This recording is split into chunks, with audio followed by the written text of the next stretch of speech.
Hello, buonasera, buongiorno, qualunque parte del mondo siate. Adesso vi racconto della Valle della Morte, perché il mio cervello è esploso, letteralmente. È un posto veramente fuori dalla mia comprensione e vorrei raccontarvi di 3 piccole escursioni che ho fatto nella Valle della Morte e delle formazioni geologiche che ho visto che erano... Allora, innanzitutto siamo partiti prestissimo perché è sconsigliato fare queste escursioni dopo le 10 in estate, poi parleremo anche del clima. Ma siamo partite prestissimo, la mattina prestissimo, e il primo posto che abbiamo visto è stato questo.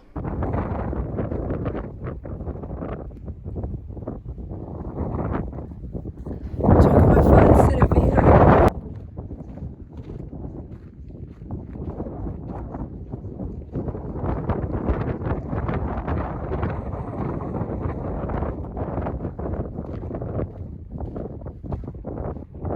Come potete vedere, già con le dune il mio cervello era da un'altra parte. Per me il fatto, io non sono mai stata nel Nord Africa, non sono mai stata in quel tipo di deserti, ma per me il fatto che ci fosse solo sabbia con qualche piantina, che la sabbia venga trasportata dal vento e che formi queste cose così armoniose, bellissime, eccetera, per me è magia, tipo. E perché c'è questa sabbia lì? Perché appunto è una valle molto chiusa, i venti che passano trasportano il sedimento e lo accumulano in alcuni punti, quindi nella Valle della Morte, che è tendenzialmente un deserto diverso dal classico deserto del Sahara o quel tipo di deserto, ci sono comunque degli spot in cui ci sono queste dune pazzesche, meravigliose, non finirò mai di dirlo. E tutto quel sedimento lì, che cos'è? È le montagne attorno che con quel poco di pioggia che c'è durante l'anno e con il vento vengono erose, e quel sedimento lì è tutta quarzite, sostanzialmente quarzo, altri tipi di sedimenti che vengono trasportati dal vento, e questa cosa succede soprattutto in primavera. Quindi di solito in primavera c'è molto più vento che si incanala nella valle e si, diciamo, accumulano molto di più tutte queste dune di sabbia e si muovono anche da un anno all'altro. È una cosa fantastica. Ok, secondo punto che abbiamo visto, un lago fossile. Ed è una cosa meravigliosa pensare ad un lago fossile. Quello che avete appena visto è il cartello che ci indica dov'è il livello del mare, ed è 85 metri sopra la nostra testa. Cioè, fantastico, fantastico, siamo sotto il mare, ipoteticamente. E questo tutto sale. Tutto sale. Adesso ve lo faccio vedere da vicino, è meraviglioso.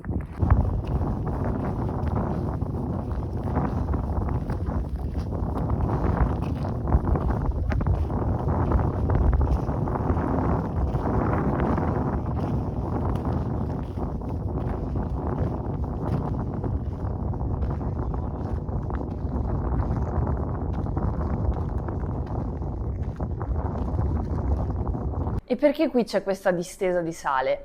Perché qui c'era un lago che è evaporato, lasciando di nuovo, come per il caso delle dune, tutto il trasporto di sedimenti si è accumulato sul fondo del lago. I sedimenti sono semplicemente i sedimenti che vengono dalle montagne circostanti, dal drenaggio, dall'acqua, quella poca acqua che c'è, che piove e porta giù i sedimenti. Ora, a differenza delle dune, che il sedimento viene trasportato dal vento, qui il sedimento è stato trasportato dall'acqua, quindi c'è stato anche, diciamo, un'azione un po' più chimica dell'acqua che ha portato pian piano il sedimento e ha portato, sciolto diversi sali dalle montagne circostanti e li ha portati sul fondo di questo lago. Ora, perché si sono accumulati qui? Perché di solito i laghi tendenzialmente hanno un immissario e un emissario, quindi poi comunque il sedimento viene portato e portato via. Questo lago non ce l'ha. Questo lago è proprio una buca sotto il livello del mare, non ha un emissario, e quindi tutto il sedimento, tutti i sali disciolti sono rimasti lì, e quando l'acqua è evaporata questi sali sono rimasti e hanno cristallizzato. Ora, è appena più complicato di così. Infatti questa è una pozza che esiste tutt'oggi, l'ho filmata la settimana scorsa, quindi vuol dire che comunque l'acqua ancora si accumula lì, e non solo questo. Punto primo, quest'acqua fa sì che in questo lago fossile ci siano delle forme di vita, che è fantastico se pensiamo che è praticamente tutto sale.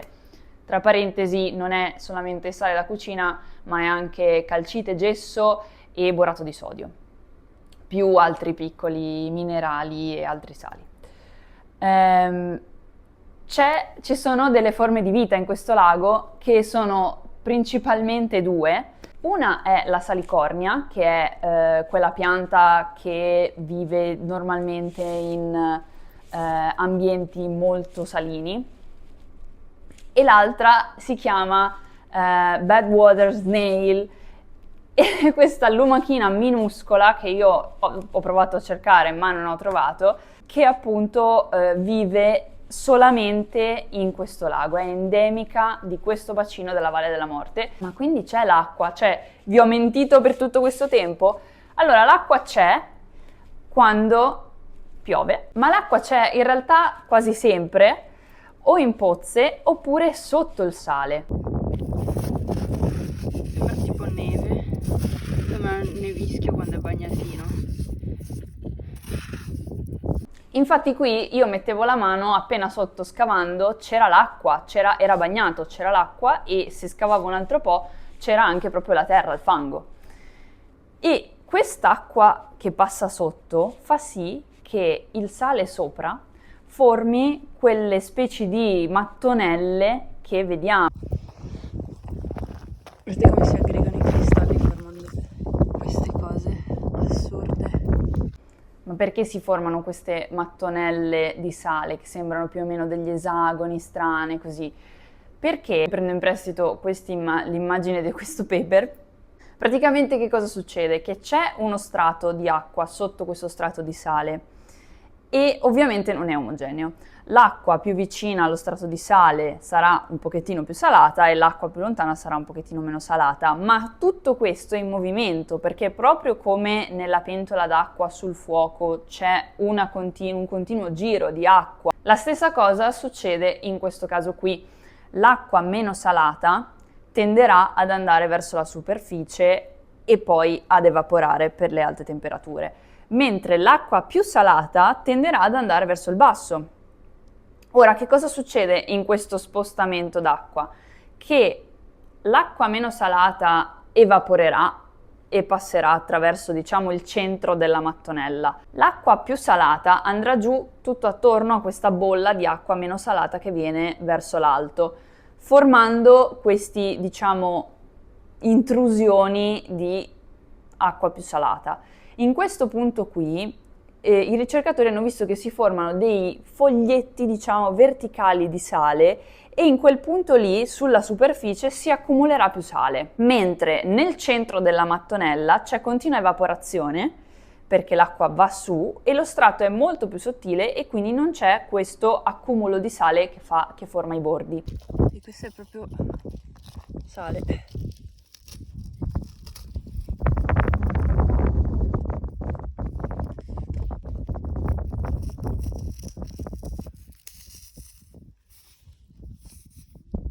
Adesso, prima di farvi vedere da dove derivano e come si mischiano tutte queste componenti, vi parlo dell'ultima, e cioè la palette degli artisti.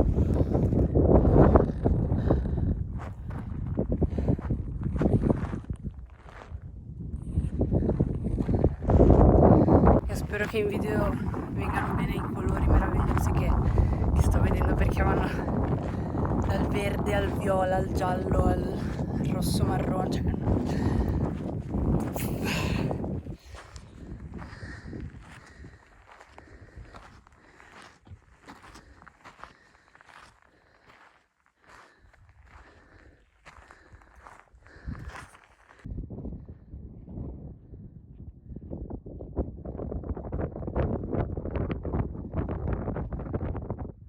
Questa penso che sia l'ultima camminata che faccio nel deserto, perché sono quasi le 10, siamo partite alle 6 di mattina per riuscire a vedere più cose possibile, e è sconsigliato fare camminate dopo le 10 nel deserto. Non fa troppissimo caldo, sono tipo 27 gradi, ma è di un secco incredibile e quindi non è sicuro perché ti disidrati.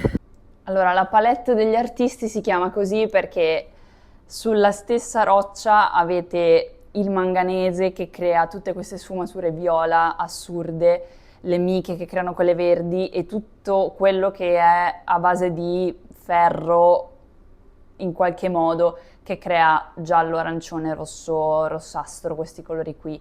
Poi c'è comunque una parte sedimentaria. Insomma, è veramente, veramente sembra che un artista, adesso mi prendo dalla scienza, questi artisti però sono i vulcani. Adesso vediamo questa parte di storia e vediamo come tutte queste cose stanno assieme nel giro di veramente, abbiamo guidato da un punto all'altro, sono tra i 30 e i 45 minuti per vedere tutte queste cose meravigliose, quindi vediamo com'è possibile. Allora, eccoci, vediamo se con questo attacco d'arte improvvisato riusciamo a mettere insieme tutte queste cose bellissime, tutte queste rocce e formazioni e sedimenti in una cosa che abbia senso. Allora, questo è il Death Valley National Park, ok? Qui c'è Sequoia, qui c'è Kings Canyon e qui c'è Yosemite. Questo è il Nevada, questa è la California. Questa riga qua è il confine. Perfetto. Questa è uno zoom sulla zona del parco che abbiamo visto noi. Noi siamo arrivati, allora di nuovo, questo è il Nevada, questa è la California. Noi siamo arrivati da qui, da questa strada, e siamo entrati qui e ci siamo fermati qui a dormire. Ora, la cosa già molto simpatica, diciamo, di questo posto e delle persone che hanno deciso di dare i nomi a questo posto è che tu vai nella Valle della Morte, questo si chiama Ash Meadows, che significa prateria di cenere, e queste si chiamano Funeral Mountains. Quindi tu passi questa strada e hai la prateria di cenere da questa parte e le Funeral Mountains da quest'altra parte. E stai entrando nella Valle della Morte. Ora vai a dormire a Furnace Creek, e qua c'è la Stovepipe Wells. Adesso sono tutti nomi che ricordano un certo tipo di clima. Quando esci dalla Valle della Morte, sei più o meno qui, c'è un posto che si chiama Darwin e questa cosa è meravigliosa, io adoro. Ma a parte questo, ora la strada non si vede molto bene, ma la strada fa così e poi va avanti per di là, e che è la continuazione di questa strada qui. Qui si biforca, diciamo, e va qui e fa tutto questo pezzo. Allora, io qui di fianco ho scritto le varie epoche, ere geologiche, in modo tale che è un pochettino più chiaro, e andrei dal più antico al più recente. Ci sono delle rocce qui che in particolare si chiama gneiss. Perdonate la mia pronuncia, io so che ogni geologo di questo mondo lo pronuncia a modo suo, ma si chiama gneiss. Del precambriano, cioè di questo periodo qui, che va da praticamente 4.500 milioni di anni fa fino a 538 milioni di anni fa, ed è quel periodo prima del Cambriano che non so se avete presente quelle immagini di quegli animali strani, Anomalocaris, quelle robe assurde. Quelli sono animali che sono vissuti qua. Ok, il precambriano. C'era questo gneiss, che sono rocce metamorfiche, che sono praticamente rocce che si sono formate da qualche parte, possono essere rocce vulcaniche, possono essere rocce sedimentarie, tutto quello che volete, ma che poi sono state modificate, quindi si chiamano metamorfiche, sono state modificate dalle alte temperature e alte pressioni. Queste rocce dove si trovano? Qua. Qua, un pochettino qui, questa zona. Ok, e un po' qua. Ok, poi passiamo a questo periodo qua tra il precambriano, questi tre si chiamano proterozoico, questi tre periodi insieme, e il paleozoico, che è tutto questo periodo qui. Abbiamo delle rocce sedimentarie qua in tutte le Funeral Mountains, qui, e anche, vabbè, qui è fuori dal parco, ma comunque anche là.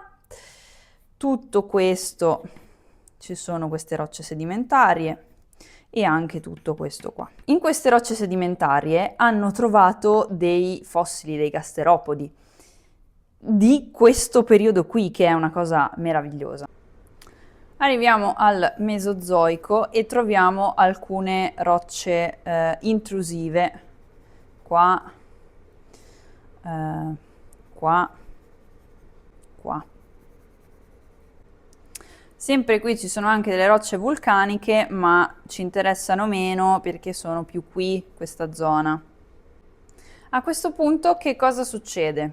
Inizia a esserci un piccolo problemino vulcanico. E allora abbiamo un tot di rocce vulcaniche ovunque, qui,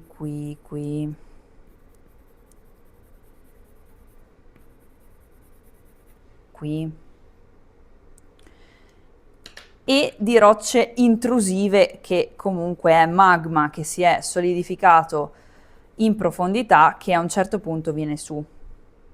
E perché succede questa cosa?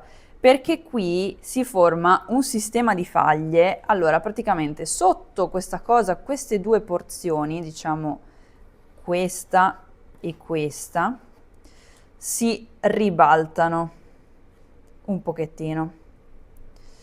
Ma non solo. Qua c'è un sistema di faglie per cui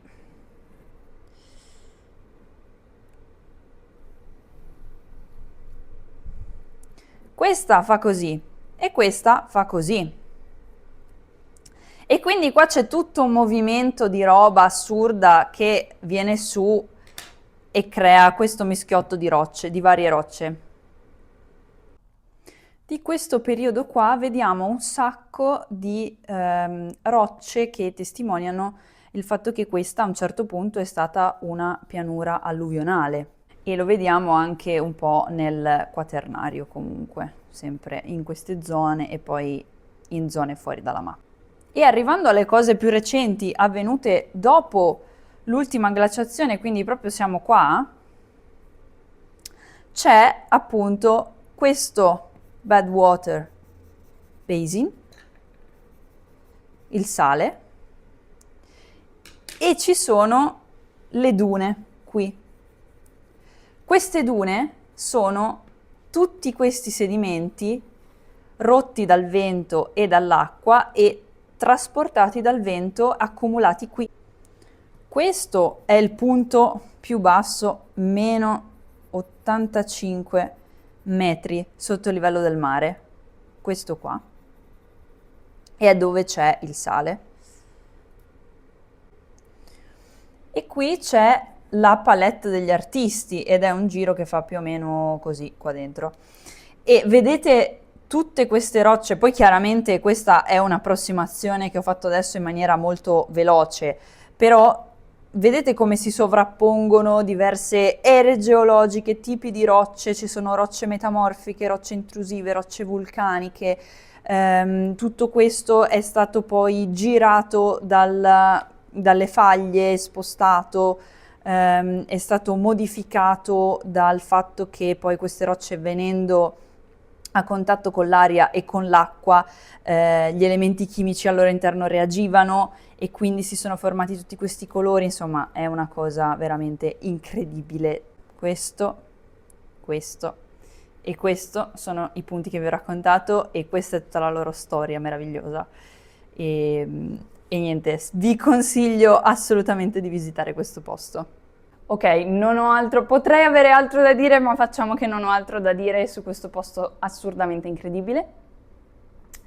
Ci siete stati? Perché se ci siete stati sapete esattamente cosa intendo e spero che anche il vostro cervello abbia fatto questa fatica, diciamo, a processare la bellezza di questo posto e che vi siete resi conto di quanto fosse un altro pianeta. Se non ci siete stati, ovviamente, si può capire dalla mia esperienza che vale la pena starci. Mi raccomando, attenzione agli scorpioni, ai serpenti velenosi e al caldo. Questione caldo è stata che, per fortuna, essendo metà maggio, non era ancora terribilmente caldo. C'erano 27-30 gradi, però c'era un clima secco, incredibilmente secco.